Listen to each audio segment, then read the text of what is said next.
എൻ്റെ പേര് സുകുമാരൻ. സുഖു എന്ന് പറഞ്ഞാലേ അറിയുള്ളൂ. കാരാട്ടിലൊക്കെ സുഖു എന്ന് പറഞ്ഞാലേ അറിയുള്ളൂ. അല്ല, നിങ്ങള് എത്ര തുടങ്ങിയാണ് ഇത്? ഞാൻ 75 തുടങ്ങിയത്. SLC ജീവിതത്തിൽ ഫസ്റ്റ് തന്നെ നമ്മളെ അവിടെ ഒരാണി വാഴ വെച്ചിട്ടാണ് തുടങ്ങിയത്. ഏറ്റവും നല്ല പയറാ? ഏറ്റവും നല്ല പയറ്. രണ്ട് കാര്യം. ഒന്ന്, വാഴയ്ക്ക് ഏറ്റവും നല്ല സാധനമാണ്. വാഴയ്ക്ക് നല്ല മണ്ണിലേക്ക് പയറ് ഏറ്റവും കൂടുതൽ നല്ല സാധനമാണ്. പിന്നെ നമുക്ക് ഉപയോഗിക്കാനും കിട്ടി, നമ്മളെ ഭക്ഷണത്തിലേക്ക് കിട്ടി. അത് കുറച്ചും കൂടി ഉൽപാദനം കൂടും. അത് സംഭവം ശരിയാണ്. അത് ഭൂമിക്ക് മൂപ്പ് കൂടുകയാണ്.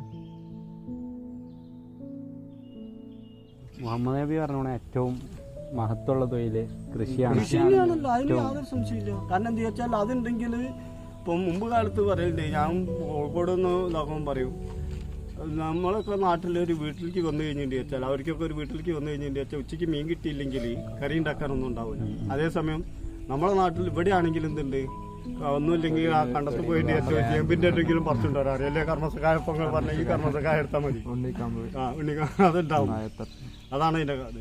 എന്തുകൊണ്ടോ ഒരു അകൽച്ചാണ് ഇപ്പൊ അകൽച്ചെന്ന് പറഞ്ഞാൽ ഇതാണ് കാരണം. ഒന്നാമത് ഇപ്പം മുരടിച്ചു പോകുന്നതിന്റെ കാരണം എന്താണ്, നമ്മൾ വയലിലേക്ക് ഇറങ്ങിയിട്ട് കാര്യമില്ല. ഒരു ദിവസം ഇറങ്ങുമ്പം അന്ന് നമ്മൾ ചെയ്തു പോയത് പിറ്റേന്ന് രാവിലെ വരുമ്പോൾ കാണുന്നില്ല.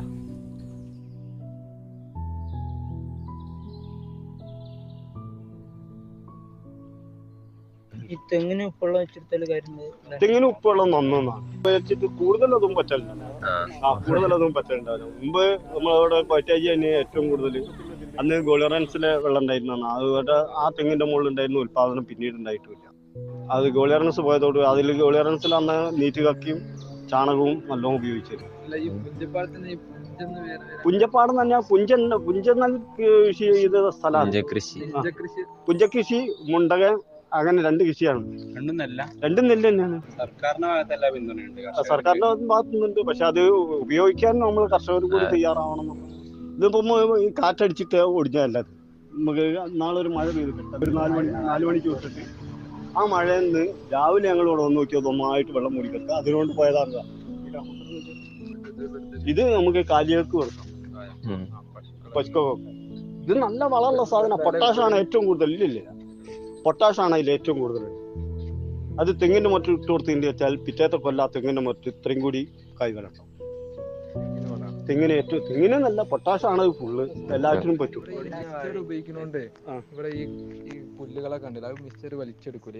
അതുണ്ട്. ആ കിളനാശി അതെന്ത് വെച്ചാല് ഈ കിളക്ക് എന്ത് ചെയ്യുന്ന വെച്ചാൽ കൂടുതൽ കള വരികയാണെങ്കിൽ ഇവര് പറഞ്ഞ മാതിരി നമ്മളെ ഡിപ്പാർട്ട്മെന്റ് പറയുന്നത് എന്താ വെച്ചാൽ അതിന് കുറേ കൂടി വളം കൂട്ടിയിട്ട് കൊടുക്കുക. കാരണം ആ കള നമുക്ക് നശിച്ചു പോകില്ല. അതിൽ കുറെ നമുക്ക് ഉപയോഗപ്രദമായ കളകളും ഉണ്ട്, അല്ലാത്തതും. പിന്നെ കള പറിക്കാന്ന് പറഞ്ഞാലും നമുക്ക് നഷ്ടമാണ്. അതേസമയം ചെടീന്റെ മുരട്ടുന്ന് നമുക്ക് കളനാശിനി ഉപയോഗിക്കാൻ പറ്റില്ല. അത് നമ്മൾ പറിച്ചു തന്നെ ഒഴിവാക്കിക്കോ. അല്ലെങ്കിൽ എന്ത് ചെയ്യാം, കൂടുതൽ വളർത്തിട്ട് അതിന് മണ്ണിട്ട് കൊടുക്കുമ്പോൾ അത് നശിച്ചു. അവസാനമായിട്ട് നമുക്ക് സമൂഹത്തിന് കൊടുക്കാനുള്ള ഒരുപാട് കാലം ഇതിൽ പരിചയം ഉണ്ടല്ലോ. ആ പരിചയം വെച്ച് സമൂഹത്തിനോടുള്ള മെസ്സേജ് എന്താണ്? സമൂഹത്തിനോട് എന്താ പറയാനുള്ളത്? സമൂഹത്തിനോടെന്ന് പറഞ്ഞാൽ കൃഷിനെ പറ്റിയിട്ട് ഈ കൃഷി ചെയ്താൽ ഇപ്പം നമ്മൾ നേരത്തെ പറഞ്ഞ പോലെ തന്നെ കൃഷി നമ്മൾ കൂലി കൊടുത്ത് ചെയ്യിക്കലല്ല അതിൻ്റെ ഏറ്റവും പ്രാധാന്യം. നമ്മൾ തന്നെ അധ്വാനിച്ചിട്ട് ആ അതിൽ ഇത് വരികയാണെങ്കിൽ ഒരു നമ്മളെ ശരീരത്തിലേക്കുള്ള ഊർജം കിട്ടി, പോരാത്തത് നമ്മളെ മനസ്സിനുള്ള ഒരു സുഖം കിട്ടി, പിന്നെ സാമ്പത്തികമായിട്ടും കുറേയൊക്കെ നേട്ടമുണ്ടാവും. 1-2 വർഷം നഷ്ടം വന്നാലും 3-ാമത്തെ വർഷം ചിലപ്പോൾ അത് ആ നഷ്ടങ്ങളൊക്കെ നേറ്റി. കൃഷിയോട് എപ്പോഴും തയ്യാറാവണം എന്നുള്ളതാണ് എനിക്ക് പറയാനുള്ളത്.